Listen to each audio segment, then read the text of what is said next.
Nós estamos aqui pela manhã para encerrar o trimestre. A lição falava sobre meus pequeninos irmãos, que fala sobre servindo aos necessitados. E temos aqui conosco, então, o pastor Daniel Medler e Svetlana, para compartilhar o estudo com vocês em meia hora apenas. Então, nós hoje não teremos participação através do WhatsApp, mas estamos também atingindo aqueles que estão acompanhando pela internet. Então, todos vocês são bem-vindos a essa grande classe e vamos, então, fazer uma oração para que Deus conduza o estudo. Pastor. Senhor nosso Deus, nós te agradecemos imensamente a certeza da sua presença entre nós. Ajuda-nos, Pai, conduz as nossas mentes para que possamos, através da tua palavra, através desse estudo da lição da Escola Sabatina, chegarmos mais perto do seu sonho para nós. Em nome de Jesus pedimos e já agradecemos. Amém. Como é o último estudo, então nós vamos procurar fazer uma abordagem geral do trimestre, porque o tema ele é bem assim envolvente, né? Em todas as semanas nós podemos compartilhar um pouquinho daquilo que é a vida que nós estamos hoje levando aqui na Terra, compartilhando as nossas necessidades, também buscando atender aqueles que necessitam de auxílio. Eu vou fazer uma pergunta aqui, primeiramente, pode ser para você? Como foi no princípio? Deus idealizou o mundo de uma forma diferente do que acabou acontecendo, né? Então Deus tinha um plano. Mas quando entra o pecado no mundo, Deus toma algumas providências, deixa algumas orientações assim para que o povo de Israel atendesse especialmente os menos favorecidos. O que você poderia dizer a respeito do plano original, o que aconteceu e quais foram as providências que Deus tomou para que essas pessoas fossem alcançadas? É interessante, né? Porque quando o pecado entrou no nosso universo, sim, as coisas foram diferentes. Mas eu penso que mesmo assim, Deus, aquele plano que Ele tinha para nós, tudo que Ele falou ali para o povo de Israel, Ele colocou com um propósito, de dar uma vida abundante, uma vida plena, uma vida de missão, de propósito para eles.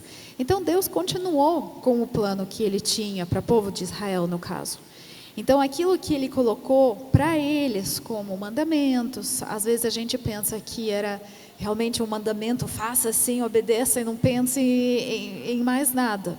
Mas não, Deus estava somente explicando as leis que já foram criadas, as leis que já estavam em evidência. E é interessante, o livro falou que a gente pode, né, ir interagindo assim, então é interessante que depois do pecado foi quando o ser humano escolheu sair desse plano de Deus. Falou, não quero mais andar no plano que Deus escolheu, queremos sair dele. E qual que é a consequência disso? É miséria. Né? Então, toda a miséria que nós vemos hoje no mundo é consequência do pecado, consequência da escolha da humanidade. Então, é interessante o livro, a lição foi muito legal, falou muito sobre ajuda humanitária. Mas, da mesma forma que o problema, a miséria do ser humano é o pecado, quando Jesus veio aqui para a Terra, Ele não tentou apenas resolver ali, de uma forma superficial, o sintoma. Ou seja, Jesus não veio apenas para curar as pessoas, Jesus não veio apenas para multiplicar os pães e peixes. Ali ele deu uma anestesia e depois ele foi tentar consertar o cerne da questão. O objetivo de Deus é ir na raiz do problema, porque uma vez que você corta o problema pela raiz, você não tem mais o sintoma. Então a gente tem que cuidar um pouquinho desse ponto, né? Quando a gente busca fazer alguma coisa pelo próximo, nós temos que ver onde está a raiz daquele problema. Você falou uma coisa interessante, até durante a semana a gente estava trocando umas ideias e essa ilustração é bastante adequada, porque ela fala sobre causas e efeitos, os sintomas e o problema real, né? E até você mencionou uma situação bastante assim, que acontece com todos, né? Eu lembro uma vez eu estava num imóvel e queria passar para o terreno do lado, tinha um muro, e quando eu pulei, eu não percebi que tinha uma tabuinha no meio do capim assim, um prego, esperando o meu pé, né? Foi o que aconteceu. Esperando. Foi o que aconteceu. Eu lembro até hoje que eu fui até um posto de saúde para fazer ali a asepsia, todo aquele cuidado, né? E o médico recomendou, falou, você vai ter que tomar aqui um antitetânico, porque isso aqui pode se agravar.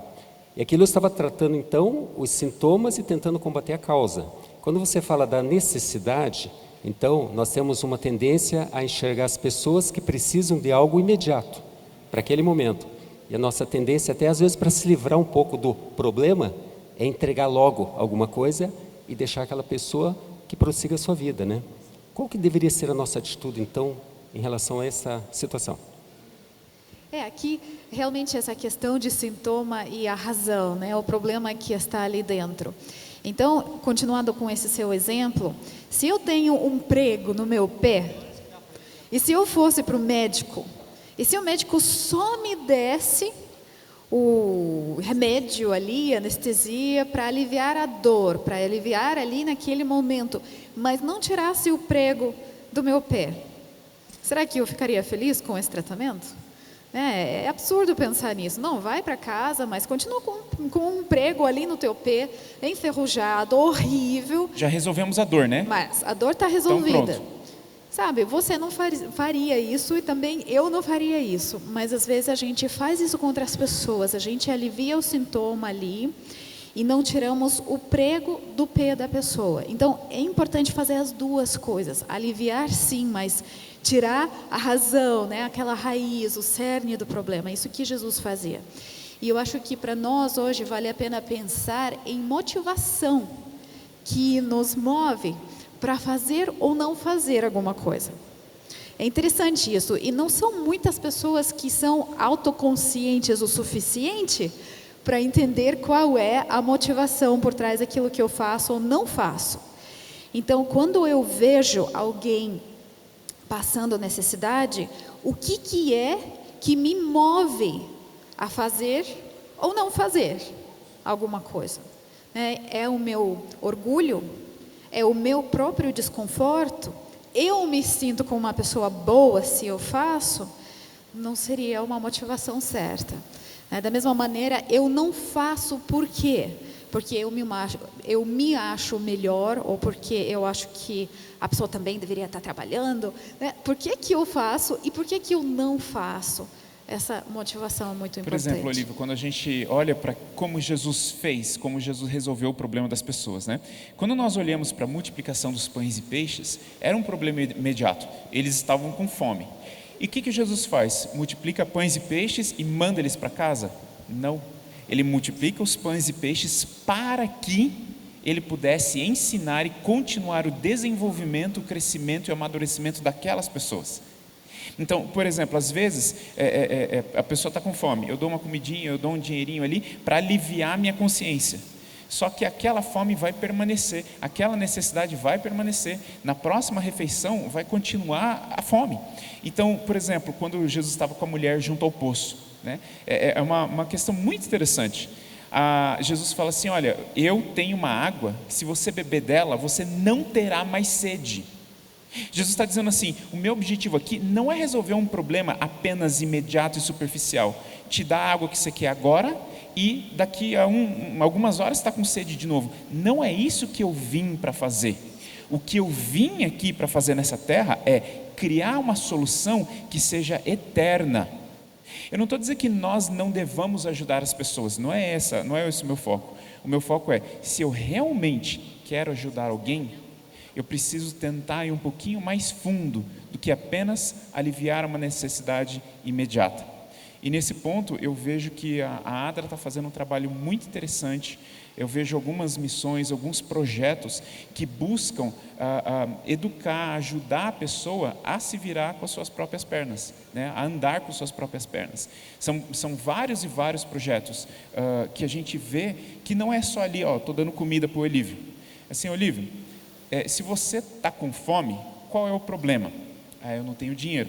Se você não tem dinheiro, por que você não tem dinheiro? Porque eu não tenho emprego. Por que você não tem emprego? Porque eu não sou qualificado. Então, toque um prato de comida, mas vamos qualificar você. Porque se eu não fizer isso, eu vou precisar te dar um prato de comida até se tiver 90 anos de idade. Isso não é sustentável. Mas vamos olhar para um outro ponto, um pouquinho pior ainda. Acho que eu já falei isso para você aí nos corredores. O Olívio tem filhos. 2 filhas, né? 2 filhas. Olívio, se as suas filhas com, 14, 15, 16 anos de idade estão com fome, Você fala: filhas, fiquem no sofá assistindo Netflix o dia inteiro e eu trarei comida para vocês eternamente. O que você está fazendo com suas filhas? Ajudando-as? Com certeza não. Você está destruindo a vida delas. Ou seja, olha que interessante, se você estiver trazendo comida para suas filhas, ao invés de ajudá-las a se desenvolverem, você está matando elas. Quando Jesus resolveu a necessidade, era uma necessidade básica, momentânea, para que ele pudesse capacitar as pessoas, para que ele pudesse ensinar e pregar para as pessoas, para que as pessoas pudessem continuar o trabalho. Perdão, só para terminar essa parte, a mulher lá do poço, né? Jesus conversou com ela. O que ela fez? Foi para a cidade e virou uma missionária. Ou seja, Jesus não estava só dando o que ela precisava na hora. Ele deu o que ela precisava, ensinou ela e ela foi e buscou um pessoal. Quando Jesus curava, ele falava assim: agora vai e conte para os outros o que aconteceu com você. Ou agora vai e mude a sua vida. Tinha um pós. Isso me fez lembrar até uma situação. Quando você falou da mulher, né, junto ao poço, a questão da água, que não, a pessoa bebendo dessa água não terá mais sede. Eu lembro que quando Jesus esteve aqui, ele falou também ali no Sermão do Monte, que nós somos o que? O sal da terra, não é mesmo? E quando a gente pensa assim, qual é a finalidade do sal? Muitos dizem, para temperar, para conservar, para manter o equilíbrio, não é? Tudo isso. Agora tem uma função que nós não pensamos quase. O sal provoca o quê? Sede. Que sede é essa? Quando nós somos o sal da terra, nós estaremos provocando sede nas pessoas pela água da vida. Então o que aconteceu com a mulher? Ela saiu, foi e provocou sede nas pessoas, porque elas queriam saber qual era a fonte da água da vida. Isso que você falou aqui, Daniel, eu estava pensando também que o nosso envolvimento com as pessoas, ele não deve se limitar apenas a atendimento imediato da necessidade. Jesus tinha essa preocupação, sim. Nós pensamos assim, quando aquela mulher chegou até ele e o tocou, e foi curada em segredo, em sigilo, era o que ela queria, não era? Ele fez questão de chamar a atenção de todos, porque era importante para a sociedade que ela fosse também restabelecida. E essa é uma área sua, né? Essa cura psicológica, essa cura da alma, aquilo que a pessoa às vezes também está sofrendo e nós não percebemos isso. E quando Jesus ele tinha essa preocupação de atender a necessidade imediata, era a necessidade que poderia obstruir o entendimento da pessoa para aquilo que era importante. Tanto que você falou também do reino. O reino começou aqui no mundo. Como que a gente pode entender? O reino de Deus teve um começo agora. E a gente sabe que ele vai prosseguir pela eternidade. Mas enquanto aqui estamos, nós devemos então antecipar um pouquinho daquela prática do reino. O que Jesus quis dizer com isso, Svetlana?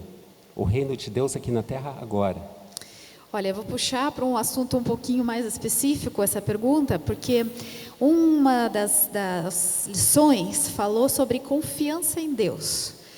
Mas existe uma confiança saudável e existe uma confiança insalubre. Então, eu penso que enquanto a gente está esperando o reino Jesus voltar, etc., né, a segunda vinda e tal, nós podemos esperar com saúde ou nós podemos esperar de uma maneira doentia. E qual que é a diferença? Essa confiança doentia. Bem, para mim eu penso que a confiança doentia é aquela quando eu sento, sabe? Eu coloco as mãozinhas ali, assim, e eu espero que alguém venha e resolva o meu problema. Essa não é a confiança que Deus pede de mim. Não é só confiar que um dia X problema será resolvido por alguém ou alguma coisa, ou né, alguém melhor que eu, alguém... Não, confiança saudável nesse reino que a gente está vivendo hoje é a confiança que é proativa, é a confiança que faz, que busca, que cresce, que aperfeiçoa as suas próprias habilidades, etc. A pessoa que realmente está ali interessada em seu desenvolvimento. Por quê? Porque nós estamos tratando da questão de caráter. E caráter é aquilo que eu vou levar comigo, né? Caráter é aquilo que ninguém tira de mim. E é o caráter que vai me ajudar a diferenciar ali, a ter essa sabedoria na hora de ajudar alguém. é o meu caráter que vai me manter conectada com Deus o suficiente para eu entender se aquela voz na minha cabeça é a voz do Espírito Santo, ou se o meu sentimento de culpa, ou se é uma indigestão, que eu comi alguma coisa, né, e estou me sentindo meio... Entendeu? Então, a minha conexão com Deus vai garantir a sabedoria na hora de eu olhar para a pessoa, conversar com ela, talvez eu participar de uma maneira sistemática. Como você já falou, nós somos um grupo de cristãos organizado, né? Então, esse nosso grupo organizado tem várias possibilidades. Daniel já mencionou a ADRA, tem várias outras. Nós temos orfanatos, nós temos escolas, nós temos hospitais, nós temos clínicas, nós temos missões, nós temos missionários que estão, nesse momento, vivendo em outros países. Então, nós temos, sim, maneiras de ajudar outras pessoas com um propósito maior, com uma eficácia maior, onde aquilo que eu posso dar, seja dinheiro, seja o meu talento, seja o meu tempo, possa fazer uma diferença muito grande. Olívio, eu queria aproveitar o que a Alana acabou de falar e trazer isso para a questão de ajuda humanitária. Então vamos lá. De novo, trazendo para uma forma prática e correndo o risco de ser mal interpretado aqui, mas vamos lá. Eu vejo que o Olívio está com fome. O Olívio está com fome. E você não comeu nada, né? Tá? Mas faz de conta que você está com fome por um problema maior. E você vem e me pede comida. Você está me pedindo para resolver o seu problema imediato. Normalmente nós, cristãos, né, vamos sentir um peso na consciência. Falou, eu sou cristão, eu tenho que ajudar. Estou aqui, o dinheiro, vai lá e compra a sua comida. Mas aí, Olívio, vamos fazer uma opção número 2 aqui. O Olívio está com fome, ele me pede comida, eu te dou dinheiro, fala, compre a sua comida, mas Olívio, é o seguinte, por que você está com fome? Eu estou com fome porque eu não tenho dinheiro, porque eu não tenho trabalho. Então, eu quero te oferecer um trabalho. Eu quero que você me ajude a resolver esse problema aqui. Me ajuda a pintar minha casa, me ajuda, enfim, te dou um trabalho. E aí o Olívio come o dinheiro lá que eu te dei, ele usa, come, e ele fala assim, muito obrigado, mas eu não quero crescer, me desenvolver e trabalhar, eu não quero, tchau. O que o Olívio precisa? Passar fome? Ele precisa passar fome. Por quê? Porque se você voltar amanhã eu te der mais dinheiro, e amanhã eu te der mais dinheiro, e amanhã eu te der mais dinheiro ainda, o que eu estou fazendo com o Olívio? Agora volta no que a Alana tinha falado. Eu não estou desenvolvendo o seu caráter, as suas capacidades mentais, físicas e inclusive espirituais. Ou seja, eu estou patrocinando a sua preguiça, letargia e o seu estilo de atrofia. Você está atrofiando. E sou eu que estou pagando para você atrofiar. Ou seja, a minha dor na consciência está me ajudando a simplesmente destruir a sua vida.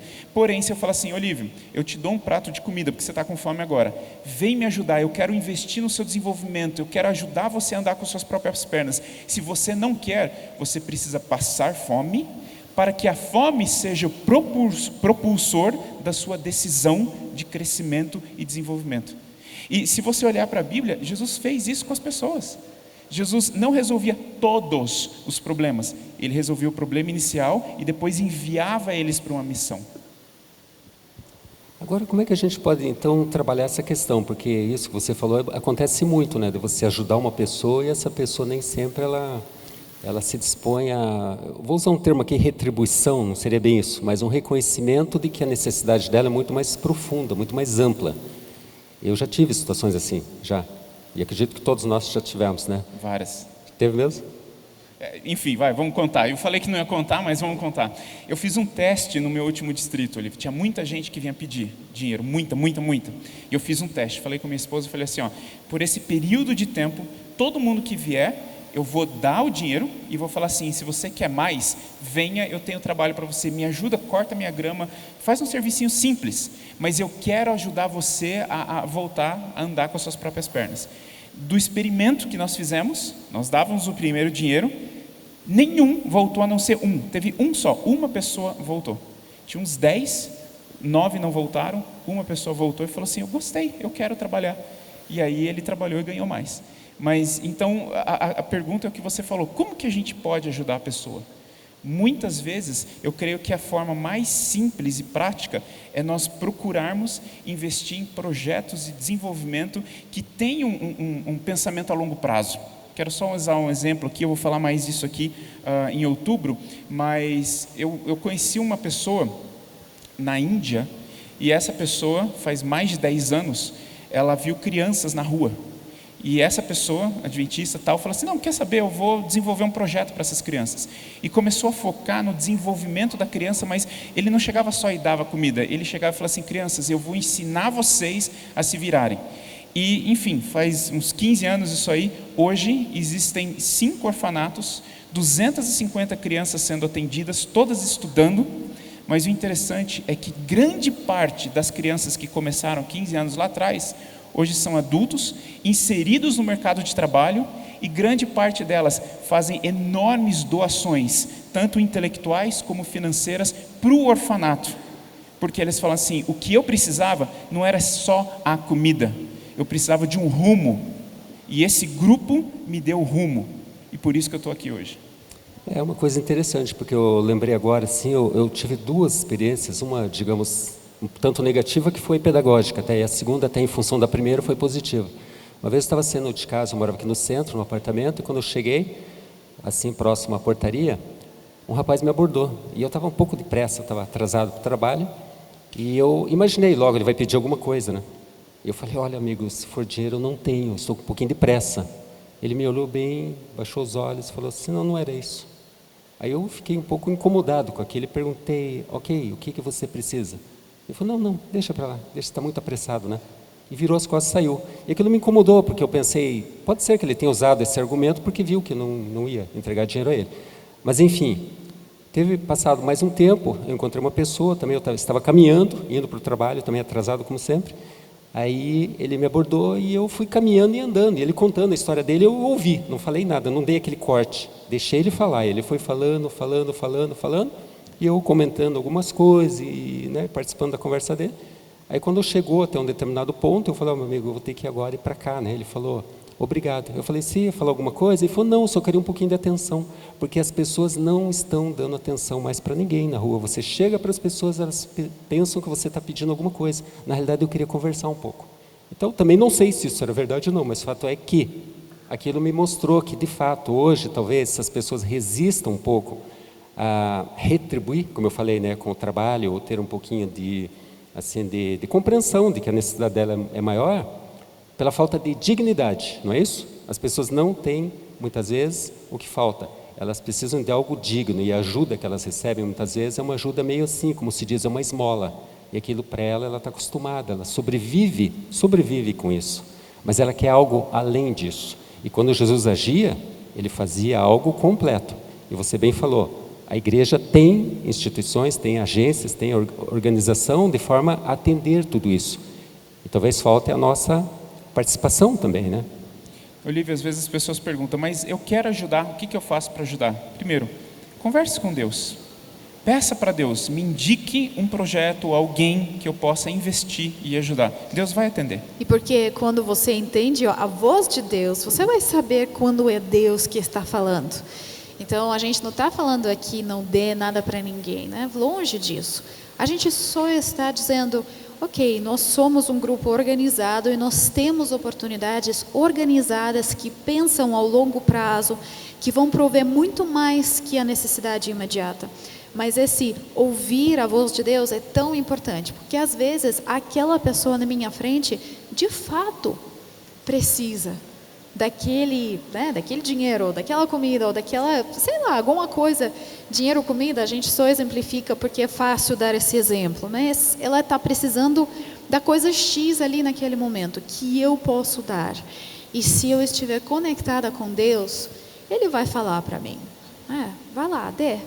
E pense em investir, como o Olívio falou, na dignidade da pessoa, crescimento, desenvolvimento. Era esse o plano de Deus. O plano de Deus não é para que a gente viva comendo miséria e pedindo esmola. O plano de Deus é para que nós crescêssemos a imagem e semelhança dele. Então, se a sua oferta está ajudando as pessoas a crescerem a imagem de Deus, ótimo. Se não, repense, peça para Deus direcionar quem que você precisa ajudar. Porque a lição fala nesta última semana de uma comunidade de servos. Jesus falou que a missão aqui no mundo seria o serviço. Nós estaríamos aqui para servir as pessoas e, servindo as pessoas, estaríamos servindo o próprio Deus. E a igreja, nos primórdios, ela se organizou de tal forma que ali é relatado na Bíblia, em Atos, que não havia necessidade alguma, porque todos compartilhavam.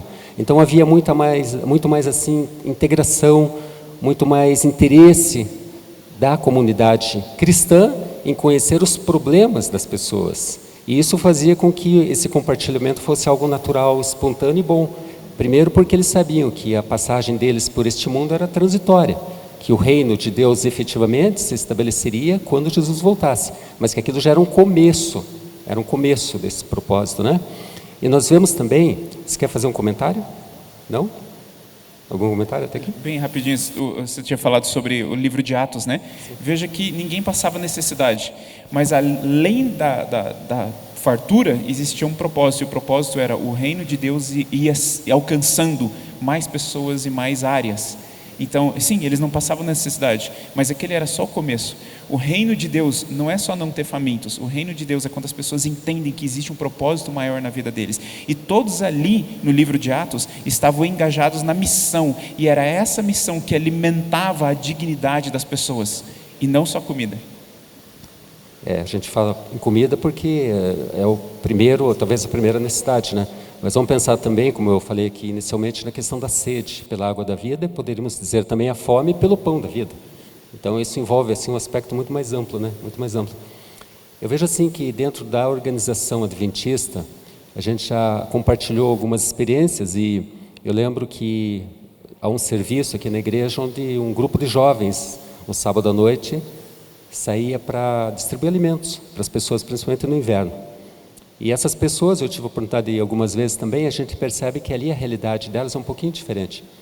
E alguém uma vez fez um comentário de que isso gerava um certo problema. Por que razão? Porque nós íamos até essas pessoas, entregávamos ali alimento e dávamos atenção a elas, e também um folheto da igreja, com o endereço da igreja. Elas vinham aqui no sábado, mas vinham do jeito que elas são. E a igreja não está, muitas vezes, preparada para receber essas pessoas e nem está sabendo exatamente qual o motivo dessa pessoa estar aqui. E alguém falou, talvez esse projeto não deva prosseguir. E o que eu entendi, Daniel e Svetlana, naquele momento? Na realidade, quem mais precisava desse trabalho éramos nós mesmos. Não as pessoas, talvez, que estão sendo alcançadas momentaneamente. Primeiro, para a gente se deparar com uma realidade da qual nós, muitas vezes, não fazemos parte. Segundo, porque fazendo isso desperta na pessoa, no voluntário, aquela sensação de utilidade e de inutilidade muitas vezes que ela está vivendo, com coisas que para nós são comuns, são coisas que sobram para as pessoas ali, é tudo que elas não têm e que elas precisam, né? Então esse tipo de trabalho de envolvimento como voluntário é importante porque mostra a nós a oportunidade que nós temos de, através desse tipo de serviço também, estabelecermos uma conexão maior com Deus e termos o que você bem disse, o discernimento, para ouvir, saber qual é a voz de Deus e formarmos então o nosso caráter, não é isso? Nós estamos chegando ao final, nós temos aqui 2 minutos. Gostaria de fazer suas finais considerações, depois você? Em 30 segundos, deixar bem claro, Olivia, nós não estamos de forma nenhuma falando não ajude. Nós estamos dizendo simplesmente, se você quiser ajudar a longo prazo, busque entender a raiz do problema e peça a Deus ajuda para focar na raiz do problema. Quando a raiz é consertada, automaticamente os problemas que vêm depois, as necessidades, elas serão supridas. E para fazer isso com integridade, sabe, não porque eu sinto culpa ou porque eu quero obedecer alguma ordem que não faz sentido para mim, para fazer isso que Daniel falou com integridade pessoal, eu preciso de um caráter. E esse caráter não é uma coisa que vai assim, cair nas minhas mãos. É uma coisa que eu desenvolvo. Cada decisão que eu faço, cada decisão, mesmo pequena, quando eu faço, quando eu educo os meus filhos, quando eu converso com outras pessoas, quando eu estudo, quando eu leio, quando eu faço meu culto pessoal, etc. Todos esses momentos, eles vão compor o meu caráter. E é o meu caráter que vai habilitar em mim essa capacidade de ajudar de uma maneira sábia, de uma maneira íntegra e tratar outras pessoas com dignidade, que elas foram criadas para viver também como eu. Olívio, só uma questão interessante, na parábola, as pessoas vêm e batem na porta, a parábola que Jesus conta, né? Jesus abre a porta e fala, quem são vocês? E eles falam, Jesus, fizemos um monte de coisa, ajudamos as pessoas, visitamos doentes, demos água aos sedentos. Jesus fala, mas eu não conheço vocês. Ou seja, eles fizeram as coisas, mas eles não desenvolveram um caráter e um relacionamento com Deus. E Deus fala, eu precisava que vocês desenvolvessem o caráter. E quando aquilo estivesse pronto, o resto seria consequência. Mas vocês fizeram todas as coisas e não desenvolveram o relacionamento, o caráter comigo. Esse caráter que nós vamos levar para a eternidade. Concluindo, em beneficência social, a chave para os corações, está escrito assim, a obra que os discípulos fizeram, nós também devemos fazer. Todo cristão deve ser missionário. Cumpre-nos em simpatia e compaixão, servir aos que necessitam de auxílio, buscando com abnegado zelo aliviar as misérias da humanidade sofredora. Temos que alimentar o faminto, vestir o nu, confortar o aflito e o sofredor. Devemos ajudar os que estão em desespero e inspirar esperança aos que estão dela destituídos. O tema terminou, mas na próxima semana nós vamos começar falando sobre reconstrução.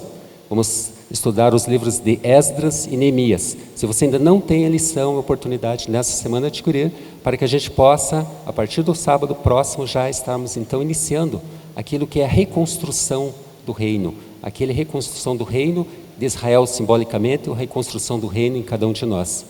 Svitlana, nos despede em oração? Querido Deus, estamos aqui tão agradecidos por esse momento que possamos aprender, crescer juntos. Pedimos agora a bênção especial em cada pessoa que está aqui presente, nessa busca de tomar decisões que formassem o caráter, de tomar decisões que possam ajudar cada um de nós a tomarmos decisões sábias quando precisamos ajudar alguém, a ouvir a Tua voz, a discernir a Tua voz e saber qual é o caminho certo para cada pessoa que está no nosso caminho. Pedimos isso em nome de Jesus. Amém.